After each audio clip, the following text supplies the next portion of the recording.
어떤 중국인과 미국 청년이 대화하는 중에 중국인이 이렇게 물었습니다. 당신네 미국인들은 아침에 일어나서 제일 먼저 하는 것이 무엇입니까? 그러자 우리는 수염을 깎고 세수를 합니다 라고 대답을 했다고 합니다. 그러자 중국인은 그래요? 우리 중국 사람은 제일 먼저 옷을 입는데요 하면서 웃었다는 이야기가 있습니다. 사실 하루의 생활에도 무엇을 먼저 해야 하는가 하는 우선순위와 무엇을 택할까 하는 선택의 문제가 있습니다. 이 우선순위와 선택을 바로 하는 것은 그날의 성패를 크게 좌우하기도 하지요. 더 나아가서 인간의 삶에 있어서 일생의 우선순위를 어디에 두어야 하는 것과 선택을 어떤 것으로 하느냐는 실로 누구에게나 매우 중요한 문제입니다. 우리는 우선순위를 세상적인 것이나 육체적인 것보다 하나님의 일과 영적인 것을 우선해야 합니다. 우리가 무엇을 선택할 때에도 어느 쪽이 더 주님을 기쁘시게 할까? 또는 예수님이라면 어떻게 하셨을까를 먼저 선택을 해야 바르고 후회 없는 선택을 할 수 있을 것입니다. 오늘 말씀은 예수님께서 한 여인의 집에 방문하는 것으로 내용이 시작이 됩니다. 예수님께서 예루살렘을 향해 가시는 길에 베다니라는 동네에 들어가셨습니다. 베다니는 예루살렘 동쪽 감람산 기슭에 위치한 마을입니다. 이곳은 예루살렘으로부터 약 3km 정도 떨어진 곳에 위치한 동네입니다. 그런데 이 마을에 살고 있는 한 여자가 예수님을 초대하지요. 그 여인의 이름은 마르다였습니다. 예수님은 기꺼이 마르다의 초대에 응하셨죠. 오늘날로 말하면 예수님께서 마르다의 집에 가정 방문을 하신 것입니다. 그런데 이것은 결코 평범한 일이 아니었습니다. 왜냐하면 당시 유대인들은 야만인들과 노예들 혹은 여자들은 사람으로 취급을 하지 않았기 때문이죠. 그저 용도가 닿으면 언제든 폐기 처분할 수 있는 도구 가운데 하나 정도로만 여겼습니다. 그래서 랍비들은 야만인이나 노예나 여자로 태어나지 않은 것을 감사했다고 합니다. 당연히 마르다와 같은 여인들의 초대에도 응하지 않았습니다. 그러나 예수님은 랍비들과는 다르셨습니다. 그들의 규례를 따르지 않으셨지요. 남녀노소 신분의 귀천을 따지지 않으셨습니다. 누구든지 다 귀하게 여기셨습니다. 노인이든 젊은이든 여자든 남자든 어린이든 다 귀하게 여기셨던 것이죠. 의도적으로 사마리아 여인을 찾아가기도 하셨고 혈류병으로 고생하던 여인을 찾아가기도 하셨습니다. 독자 아들을 잃고 슬퍼하던 나인 성가부를 찾아가기도 하셨고요. 또 7 귀신에게 사로잡힌 상태에서 고생을 하던 막달라 마리아에게도 찾아가셨습니다. 그리고 그 여인들에게 하나님의 나라를 전파하셨습니다. 그들이 가지고 있던 모든 문제들을 다 해결해 주셨지요. 특히 마르다는 예수님께 향유를 부었던 마리아의 언니였습니다. 주님의 도움으로 죽었다 살아난 나사로의 동생이었지요. 예수님께서는 마르다와 마리아 그리고 그들의 오빠 나사로를 사랑하셨다는 요한복음 11장 5절의 말씀대로 예수님과 그들 남매는 그 사이가 매우 각별했습니다. 그래서 예수님은 마르다가 식사에 초대했을 때에 전혀 망설이지 않으셨습니다. 마르다 역시 예수님과 예수님의 일행들을 자기 집으로 영접하는 데 있어서 전혀 어색하지 않았습니다. 매우 자연스러웠죠. 예수님께서 자신의 청에 응해 주셨다는 그 사실을 매우 소중하게 여겼던 것입니다. 마르다의 집에는 동생 마리아도 함께 있었습니다. 예수님의 가정 방문을 받은 마르다와 마리아는 너무나 기뻤지요. 그런데 예수님의 신방을 받은 이 두 자매의 행동이 완전히 달랐습니다. 마르다는 너무나 귀한 손님이 오셨기 때문에 할 수 있는 한 최선을 다해서 섬겨야겠다고 생각을 했던 것 같습니다. 그리고 자기가 할 수 있는 가장 귀한 음식을 대접하려고 매우 분주하게 움직였습니다. 반면에 동생 마리아는 예수님의 발 아래에 앉아서 예수님의 말씀을 경청하고 있었습니다. 여기에 앉아라는 말은 헬라어로 가까이 앉다, 옆에 앉다, 혹은 옆에 앉히다, 옆에 놓다라는 의미가 있고 매우 능동적인 형태를 취하는 단어입니다. 자발적으로 예수님 앞에 나와 그 앞에 앉은 것입니다. 진실한 마음으로 사랑하고 존경하는 스승의 발치에 앉아서 스승을 우러러보며 교훈을 듣는 제자의 자세인 것이죠. 또 듣더니라는 말은 청취하다, 귀 기울이다, 깨닫다 등의 의미를 가지고 있습니다. 이 단어도 매우 능동적인 모습을 보여주는 단어입니다. 즉 이 말은 다른 말로 표현을 하면 마리아는 다른 일에 전혀 마음을 두고 있지 않았다는 것입니다. 빼앗기지 않았습니다. 한눈 팔지 않았던 것입니다. 누구보다 열심히 예수님께 집중을 했습니다. 예수님의 가르치심에 집중을 했죠. 언니 마르다가 많은 손님들을 대접하기 위해서 매우 분주하게 움직이고 있다는 사실조차 잊어버릴 정도였습니다. 누가 시키지 않았습니다. 지극히 자발적으로 예수님의 발 앞에 앉아 있는 것입니다. 스스로 작정하고 사모하는 마음으로 예수님의 가르치심에 집중했습니다. 그런데 우리 성경 39절에는 헬라어 원문에 있는 단어 하나가 빠져 있습니다. 그 단어는 카이인데요. 그리고 역시 둘 다 마찬가지로 또한 등의 뜻을 가지고 있습니다.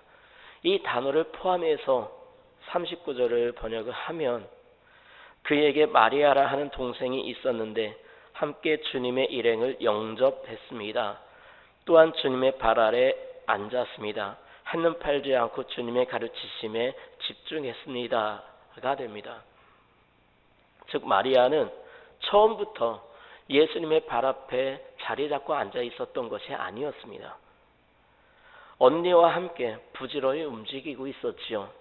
하지만 마태복음 7장 28절 29절의 말씀처럼 예수님은 다른 율법 학자들과는 달리 권위를 가진 분처럼 가르치셨기 때문에 마리아도 예수님의 가르치심에 빠져들고 말았던 것이죠.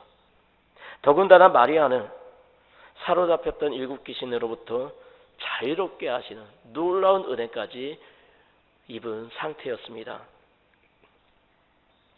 요한복음 11장 1절 2절에 의하면 마리아는 예수님께 향유를 붓고 자신의 머리카락으로 예수님의 발을 씻어주던 바로 그 여인이었습니다. 그런데 유대인의 관습에 의하면 여자의 머리카락은 여자의 왕관이라고 여기던 때에 이 여자가 사람들 앞에서 자기 머리를 풀어내리는 것은 매우 수치스러운 행동이었습니다. 그런데 마리아는 자신의 머리카락을 풀어서 예수님의 발을 씻어 주었던 것입니다. 마리아는 자신의 수치스러움을 생각하지 않고 자신의 장래를 포기할 정도로 주님을 사랑했던 여인이었습니다. 이토록 예수님을 사랑했던 마음이 언니가 부엌에서 분주하게 움직이고 있다는 사실조차 잊어버릴 정도로 예수님의 가르치심에 집중하게 한 것입니다. 결국 마르다가 밖으로 나와서 자신을 도와달라고 신호를 보내고 있었음에도 불구하고 마리아는 미처 깨닫지 못했습니다. 마음이 예수님께, 예수님의 가르치심에 사로잡혀 있었기 때문이지요. 반면 40절에 분주한지라라는 말은 사방에서 끌어당기다, 마음이 어수선하다, 압박하다, 괴롭히다라는 의미를 가지고 있습니다. 마르다는 준비하는 일이 많았습니다. 예수님의 발 아래에 앉아서 조용히 가르치심에만 집중하고 있던 마리아의 모습과는 뚜렷하게 대조적인 모습이죠. 그렇다고 마르다가 믿음이 없었다거나 예수님의 가르치심에 조금도 관심이 없었다고 오해할 필요는 없습니다. 요한복음 11장 27절에서 예수님, 저는 예수님께서 그리스도이시며 세상에 오시기로 한 하나님의 아들이심을 믿습니다 라고 고백할 정도로 이 마르다는 탁월한 믿음의 소유자였습니다. 아마 마르다도 예수님의 권위 있는 가르치심을 듣고 싶었을 것입니다.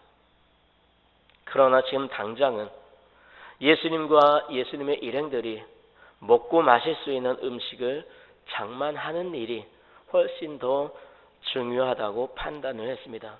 그래서 그녀는 매우 바쁘게 움직였던 것이죠. 문제는 마르다 혼자 감당하기에는 준비하는 일이 너무 많았었다는 사실입니다. 그래서 마리아에게 여러 차례 도와달라고 신호를 보냈죠. 그럼에도 불구하고 예수님의 가르치심에 열중하던 마리아는 언니의 부탁을 외면하게 되었습니다. 그녀는 전혀 일어날 기색을 보이지 않았습니다. 적어도 마르다의 입장에서 보았을 때 그랬다는 것이죠.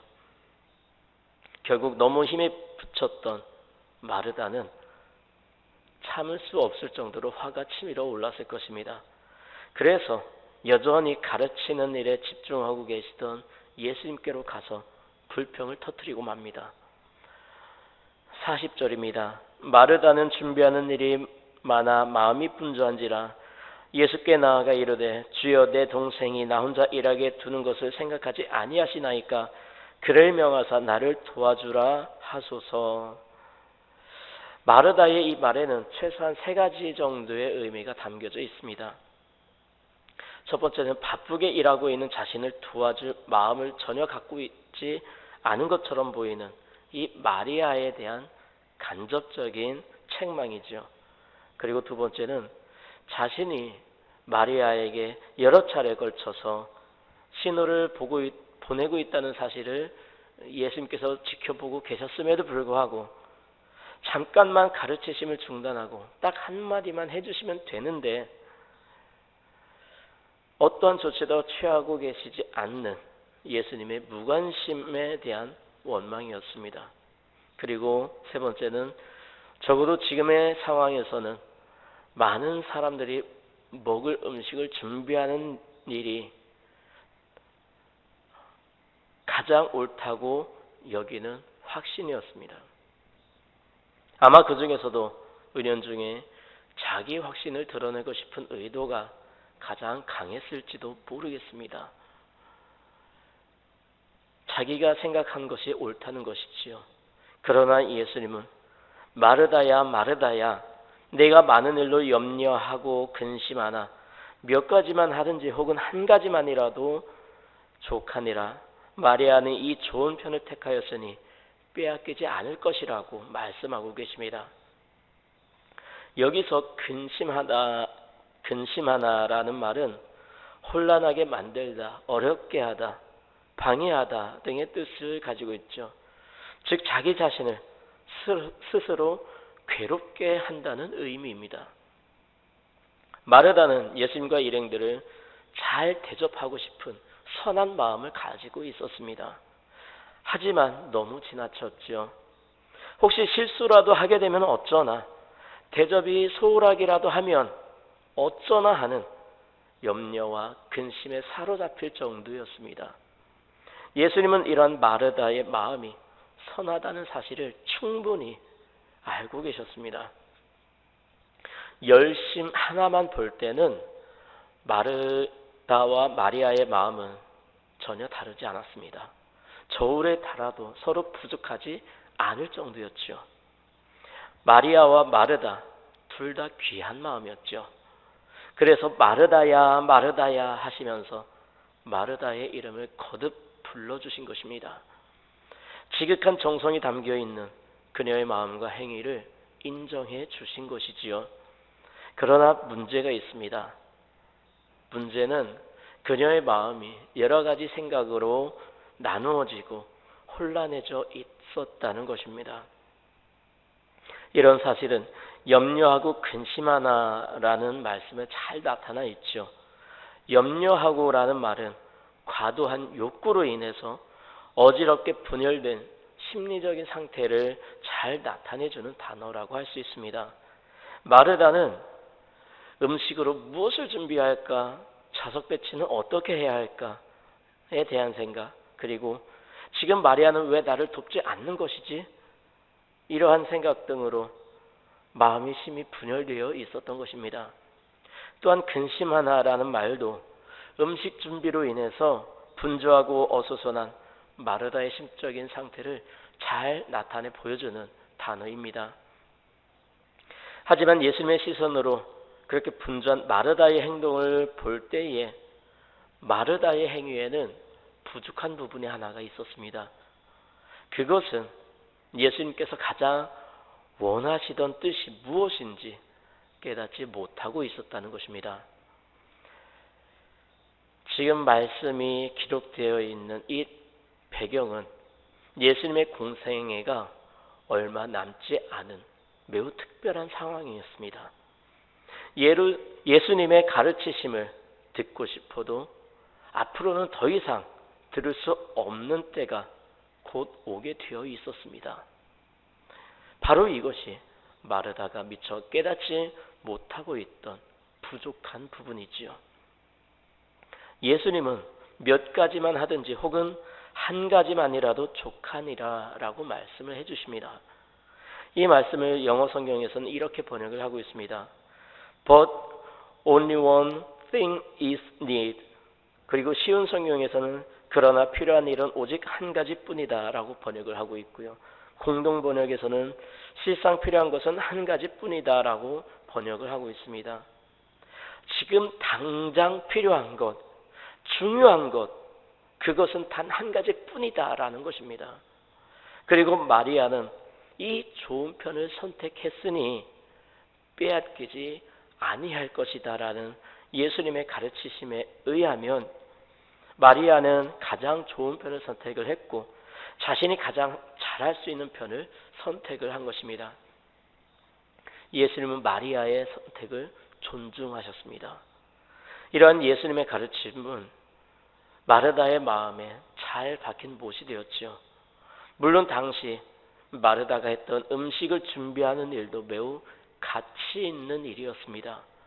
그러나 더욱 중요한 일은 육적인 일이 아니라 영적인 일이었으며 바로 마리아가 이러한 일을 하고 있었던 것이지요. 즉 예수님의 말씀은 우선순위에 있어서 영적인 일이 우선해야 한다는 것입니다. 특히 예수님께서는 십자가를 지시기 위해 예루살렘으로 올라가시는 중이었기 때문에 그 시점에 있어서 예수님의 말씀을 듣는 일은 더욱 중요한 일인 것이었지요. 예수님께서는 마르다의 요청에 대해서 대답하시면서 바로 이 점을 강조하신 것입니다.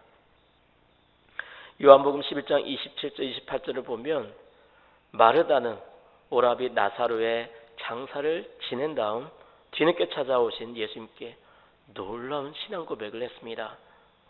베드로가 칭찬을 들었던 바로 그 고백이었지요. 놀라운 고백을 한 직후에는 전혀 망설이지 않고 아직 예수님께서 찾아오신 것을 모르는 상태에서 슬퍼하고 있던 마리아에게 달려갔습니다. 그리고 예수님께서 오셨으니 어서 나가 맞으라고 가르쳐 주었지요. 분을 내는 모습도 경쟁하는 모습도 마리아를 예수님의 발치로부터 끌어내려는 모습도 아니었습니다. 분명 예전의 마르다가 아니었습니다. 거기다가 바로 이어지는 요한복음 12장 2절에 보면 마르다는 음식을 접대하는 일을 맡았고 나사로는 예수님과 함께 식사하는 사람들 속에 있었습니다. 그녀는 여전히 대접하는 자리에 있었습니다. 그러나 불평이 없었습니다. 오히려 기쁨과 즐거움과 감사로 충만했지요. 묵묵히 맡겨진 일을 감당하고 있습니다. 마리아는 그런 배경을 둔 상태에서 예수님께 향유를 부었습니다. 마리아의 자리는 여전히 사랑하는 예수님의 발치였음을 의미합니다. 엄청난 변화가 일어난 것이죠. 예수님께서는 마르다의 요구를 공개적으로 거절하셨습니다. 오히려 마리아의 자세를 배우라고 가르쳐 주셨습니다. 무기력과 짜증과 화를 부르는 필요 이상의 힘겨운 봉사보다는 예수님의 가르침에 깊이 동참하기를 원하신다고 가르쳐 주셨습니다. 마르다는 예수님의 가르침을 가슴속 깊이 새기게 되었습니다. 예수님께서 원하시는 바로 그 일을 하기로 결정을 했지요. 자신이 가장 잘 할 수 있는 바로 그 일을 통해서 하나님을 섬기기로 결정을 한 것입니다. 원망, 짜증, 불평, 무기력함이 사라지게 되었습니다. 그리고 즐거운 마음으로 자신에게 맡겨진 일을 할 수 있게 되었죠.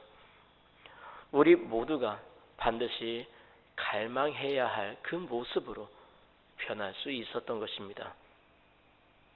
똑같은 시간이었습니다. 똑같은 상황이었지요. 예수님과 함께 할 수 있는 기회, 예수님의 얼굴을 마주 바라보며 탁월한 가르침을 들을 수 있는 그야말로 소중한 기회였던 것입니다. 그때 마리아는 예수님의 발 아래를 선택했습니다. 그렇게 자신의 집을 찾아와 주신 예수님을 영접했죠. 자신을 드렸습니다. 마르다는 많은 사람들이 먹을 수 있는 음식 만드는 일을 선택을 했습니다.